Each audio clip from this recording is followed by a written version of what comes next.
Okay, so we've got the blade tuned up, sharpened up, fit into the block. We've got the conditioning ready to go. Now we want a plane.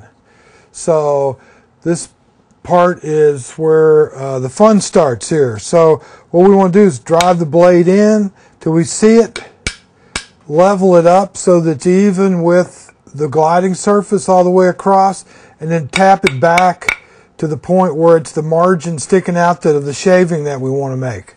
So again, we're working on very thin margins here.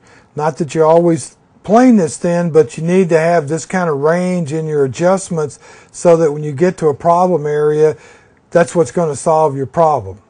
When you're moving a lot of material, you want a little thicker shaving. When you're burnishing and finishing off, you want down to just a whisper. So I've tapped the blade in. I've got it set. I've got an even margin of blade across there. Now I want to see how my shavings are going to come out. So in shaving here, again, this is a pull plane.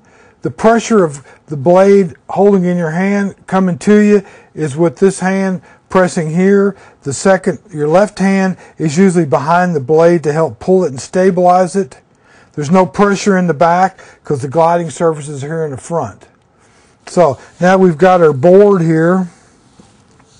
You want to start over the end of the wood. Make a straight pull.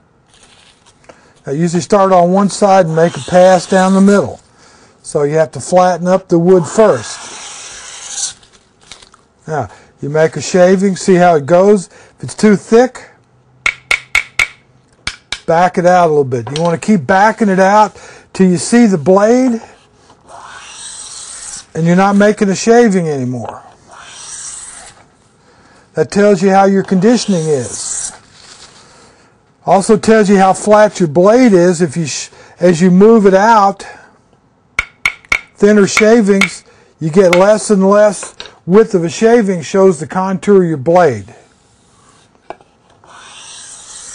You should hear that ripping sound. You want to keep your fingers out of the way so the shavings come out. You don't want to hold your hand over the hole so they can't come out. Easy as that. Now, if you got a longer piece, you make the shaving, you can stop as long as you don't let up on the pressure. All right?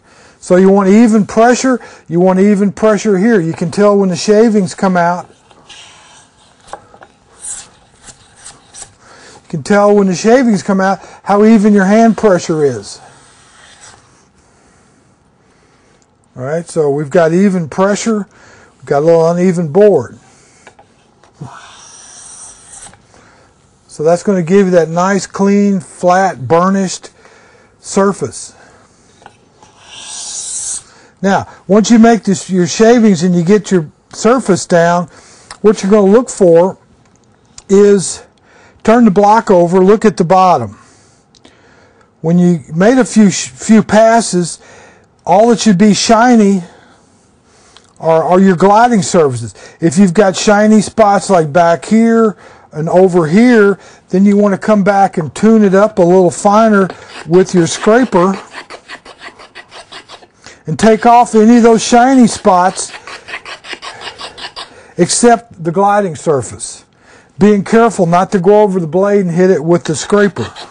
So as you get it tuned up and you're down to the margins of your thinnest setting and you see the blade and you don't make a shaving, that means your conditioning's off, so you need to look and see where the shiny spots are. So again, we're looking at shavings that look kind of like this. So if you can make shavings like that, you're probably not going to have any problem planing the wood. So even without changing the blade depth, I got a better shaving because I got my bottom more conditioned. So that's kind of where we're looking for in the beginning setup of the tool.